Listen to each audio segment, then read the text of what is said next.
جس کو رمضان ملے وہ روزہ رکھے۔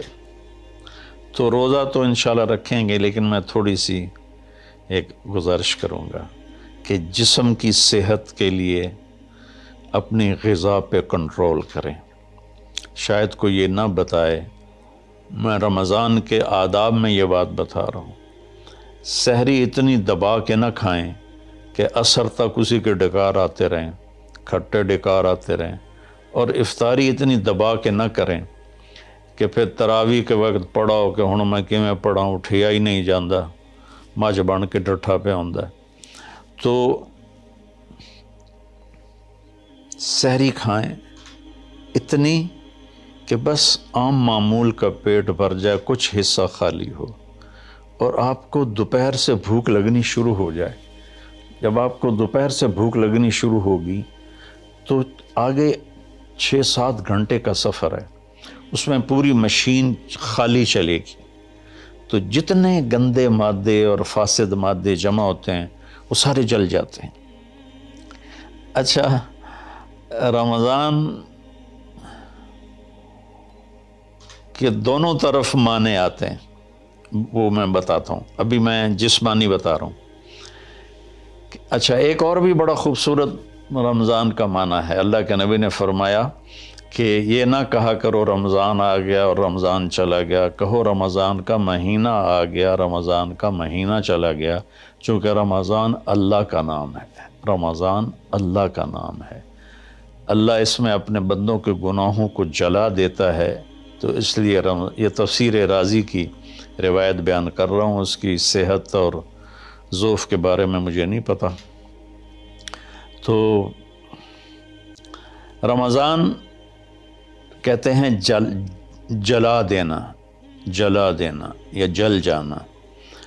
تو جب آپ کا فاقہ 12 بجے سے شروع ہو جائے گا اور 6-6:30 بجے تک چلے گا، تو آپ کے جسم کا ایک ایک خلیہ گرم ہو جائے گا اور اس میں سے بھاپ نکلے گی، اور آپ کے جسم کی گندگی پورے سال کی جو جمع ہے وہ جلنا شروع ہوگی۔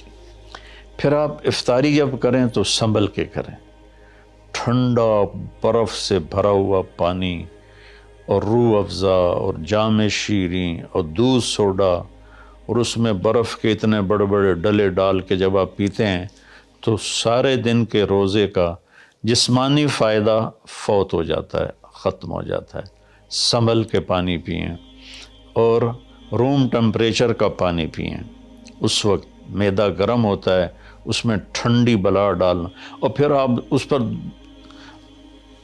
دوسرا ظلم یہ کرتے ہیں کہ اتنا ٹھنڈا پینے کے ساتھ گرم گرم سموسے کھاتے ہیں، گرم گرم پکوڑے کھاتے ہیں، اور کئی ماشاءاللہ ساتھ وہ پیس کو بھی ملاتے ہیں، کوئی چانپیں ملاتے ہیں، کوئی پیس ملاتے ہیں۔ یہ افطاری ہوتی ہے اور پھر کھانا اس کے بعد ہوتا ہے۔ تو سادہ پانی سے روزہ افطار کریں، اور مغرب کی نماز کے بعد ہلکا پھلکا کھانا لیں، اور پھر تراویح کا انتظار کریں، تراویح پڑھیں، اور اس کے بعد جس کا ذوق ہے ٹھنڈا پانی پینے کا وہ ٹھنڈا پی لے، گرم کا ذوق ہے گرم پی لے، لیکن برائے مہربانی کئی چیزوں کا، اب میں ایک آپ کو مثال دیتا ہوں۔ یہ ہماری گاڑیاں ہیں معمولی سی، تو ہم اس میں دیکھتے ہیں کہ اچھا پیٹرول کہاں ملتا ہے۔ جس پیٹرول پمپ کا پتہ چلے کہ پیٹرول اچھا نہیں، ہم سزوکی والا بھی آگے چلا جاتا ہے کہ ویکھو چنگا پیٹرول کتھوں لبدا ہے، اور جن کے پاس مہنگی گاڑیاں وہ ہائی آکٹین ڈلواتے ہیں، جو پیٹرول کی سب سے اچھی قسم ہوتی ہے۔ تو ہم اپنی ایک چھوٹی سی گاڑی، چند لاکھ یا چند کروڑ کی گاڑی کو اچھا پیٹرول دینے کے لیے کئی کلومیٹر سفر کرتے ہیں کہ وہاں کا پیٹرول پمپ اچھا ہے، اور یہ جو گاڑی ہے جس کی آنکھ کا یہ ابرو کا یہ جو پپوٹے کا بال ہے، یہ اگر گر جائے تو ساری دنیا مل کے نہیں دے سکتی۔ ایک نوخن اگر گر جائے تو پوری دنیا مل کے وہ نوخن نہیں دے سکتی۔ کون چاہتا میں گنجا ہو جاؤں؟ اور ایک بال گرتا ہے تو پوری دنیا کی طاقت مل کر وہ بال واپس نہیں لا سکتی۔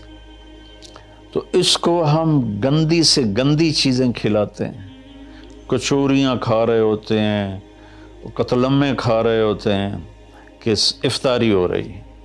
تو اللہ کے واسطے ٹویوٹا گاڑی میں صاف پیٹرول ڈلواتے ہو اور اس خوبصورت گاڑی میں گند بھر دیتے ہو، سموسے اور پکوڑے اور دودھ سوڈا اور جام شیریں اور روح افزا اور 7 اپ اور ٹھنڈے پانی، سکنجبین، اور اس کے اوپر پھر مرغے کے پیس اور چانپوں کے پیس، اور ابھی کھانا بعد میں کھانا ہوتا ہے۔ تو مہربانی کریں، اپنے جسم کی صفائی کریں، اعتدال سے کھائیں، افطاری بھی اتنی کھائیں کہ آپ کی بھوک باقی ہو، تو آپ آرام سے تراویحیں پڑھ لیں گے۔ تو تراویح پڑھیں، پھر اس کے بعد آپ آرام کریں، جلدی سے سو جائیں۔ اور بعض نوجوان ساری رات جاگتے ہیں، ٹھیک ہے، کوئی بات نہیں، جاگیں، کوئی نفل بھی پڑھ لیا کریں، کچھ اپنی گپ شپ بھی کر لیا کریں، اور پھر سحری ایسی کھائیں کہ اب اس میں پراٹھے پک رہے ہوتے ہیں اور ہر گھر سے پراٹھوں کی خوشبو آ رہی ہوتی ہے، تو پھر پراٹھوں کا بوجھ اپنے اوپر نہ ڈالیں، سادہ روٹی کھا لیں، سادہ سالن کھا لیں، تو پورے مہینے میں آپ کے پوری باڈی کی اوور آلنگ ہو جائے گی۔ یہ تو جسمانی فائدہ ہو گیا۔ روحانی لحاظ سے کیا ہے؟ شہر رمضان، رمضان جل جانا، جلا دینا، رمضان کا مہینہ۔ اس لیے اللہ کے نبی نے کہا، یہ کہا کرو، ماہ رمضان آیا اور ماہ رمضان گیا، کیونکہ اللہ آنے جانے سے پاک ہے، تو اللہ کا نام رمضان ہے۔ یہ امام راضی کی روایت ہے۔ تو یہ نہ بھی ہو تو رمضان میں جلنے کا مطلب کیوں ہے؟ اسی مہینے کے ساتھ کیوں ہے کہ ہر روزے کے ساتھ اللہ اس کے گناہ معاف کرتا ہے، اس کے گناہوں کو جلاتا ہے، اس کی بھوک کی آگ میں جلاتا ہے، جلاتا ہے، جلاتا ہے۔ آخری روزے اللہ تعالیٰ کیا کرتے ہیں کہ اس کے سارے گناہوں کو جلا کے راکھ کر دیتے ہیں، اور اپنی رحمت۔ اچھا، رمضان کا مطلب بارش بھی ہے، جو سبحان، عربی بھی عجیب زبان ہے۔ رمضان کا مطلب بارش بھی ہے، رمضان کا مطلب اگر رمضا مصدر ہو، رمضا، تو یہ بارش کا مطلب ہے، رمضا ہو تو یہ جلانے کا مطلب ہے۔ سبحان اللہ، کہ رمضان ایسا مہینہ ہے کہ اس میں ایسی رحمت کی بارش ہوتی ہے، سارے گناہ دھل جاتے ہیں۔ رمضان ایسا مہینہ ہے کہ اس میں ایسی اللہ کی رحمت متوجہ ہوتی ہے کہ سارے گناہ جل کے راکھ ہو جاتے ہیں، ہوا میں اڑا دیے جاتے ہیں راکھ کی طرح۔ تو یہ تب ہوگا جب ہمارا پورا جسم روزہ رکھے، ہماری آنکھیں روزہ رکھیں، ہمارے کان روزہ رکھیں، ہماری زبان روزہ رکھے، ہمارے ہاتھ روزہ رکھیں، ہمارے پاؤں، ہمارا دل، دماغ روزہ رکھے، تو پھر یہ روزہ، یہ رمضان بنے گا اور ہمارے گناہوں کو جلا دے گا یا دھو دے گا۔ اور اس میں خاص طور پر اللہ کے نبی نے فرمایا کہ شراب پینے والا توبہ کر لے، چونکہ شرابی کی بخشش نہیں ہوتی رمضان میں۔ ایک ہوتا ہے دلیر ہو کے پینا، کوئی نہیں، کچھ نہیں ہوتا، اللہ بڑا غفور الرحیم ہے، یہ تو سارے پکڑے جائیں گے۔ ایک آدمی میرے پاس آیا، وہ کہنے لگا، جی مجھے شراب کی عادت ہے، چھٹتی نہیں، کئی دفعہ چھوڑی ہے، پھر نہیں چھوٹتی، اور پھر جو وہ دھاڑیں مار کے رویا، اتنا رویا کہ میں بھی غمگین ہو گیا اس کے رونے کو دیکھ کر۔ اس کا معاملہ اور ہے، تو اس پر اللہ کی رحمت نازل ہو جائے گی، چونکہ جو توبہ کرتا رہتا ہے پھر اس سے ٹوٹ جاتی ہے، وہ دن میں 70 دفعہ بھی توڑے گا اور توبہ کرے گا تو اللہ کے ساتھ دوستی باقی رہے گی۔ تو ایک شرابی ہے تو اللہ کے واسطے چھوڑ دے۔ ماں باپ کو دکھ، عق الوالدین، ماں باپ کی نافرمانی نہیں فرمایا، ماں باپ کو پرزے کر دینا۔ نافرمانی تھوڑی بہت ہر بچے سے ہو جاتی ہے، لیکن ایسی نافرمانی کہ ماں باپ کا دل ٹکڑے ٹکڑے ہو جائے، اس کو کہتے ہیں عقوق الوالدین، عاق لوالدیہ۔ جو ماں باپ کے دل کو ٹکڑے ٹکڑے کر دے، اس کی بھی بخشش نہیں ہوتی۔ تو مشاحن جو دل میں کینہ پال کے رکھتا ہو کسی کے لیے، اور بغض رکھتا ہو کسی کے لیے، نفرت رکھتا ہو کسی کے لیے، حسد رکھتا ہو کسی کے لیے، ایک اس دل پر اللہ کی رحمت کی نظر نہیں پڑتی۔ اور ایک قاطع الرحم جو رشتہ داروں سے لڑتا ہو، رشتہ داروں سے ماتھا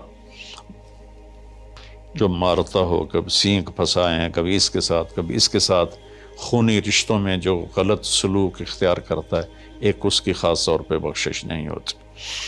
تو باقی اللہ کا دریائے رحمت ہے، جو بھی توبہ کرے گا، مشرک بھی توبہ کرے گا معاف، سود خور توبہ کرے گا معاف، چور توبہ کرے، ڈاکو توبہ کرے، زانی توبہ کرے، قاتل توبہ کرے، شرابی توبہ کرے، ماں باپ کا نافرمان توبہ کرے، اور رشتہ داروں سے لڑنے والا توبہ کرے، نفرت رکھنے والا توبہ کرے، اور سود پہ کام کرنے والا توبہ کرے، سود کھانے والا توبہ کرے، سب معاف ہو جائے گا، سب معاف ہو جائے گا۔ اور اللہ سے مانگیں کہ اللہ تعالیٰ اس میں ہماری جسمانی صحت بھی بحال کر دے اور روحانی صحت بھی بحال کر دے، اور ہمارے گناہوں کو معاف کر دے۔